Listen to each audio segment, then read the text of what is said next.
اور ایک مثال یہ دی ہے کہ جو میاں بیوی بغیر شادی کے بغیر نکاح کے آپس میں رہتے ہیں ان کے لیے سنفل لیونگ کا لفظ جو ہے یہ بہت افسوسناک ہے.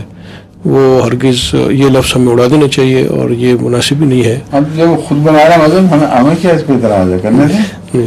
وہ عیسائیت نہیں کہلائے گی, وہ یہودیت نہیں کہلائے گی. انہوں نے اپنا مذہب بنانا شروع کیا, بنانے دیں, ہمیں کیا فرق پڑتا. یہ مذہب نہ بھی ہوتا تبھی بھی ایسے ہی کرتے تھے.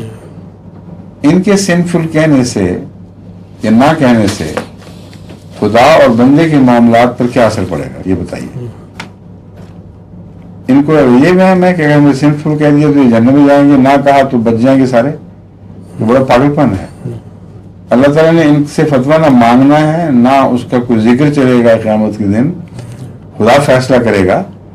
اس لیے ان کو جو مرضی کرتے رہیں, کھیل تماشے سے زیادہ کوئی حیثیت نہیں.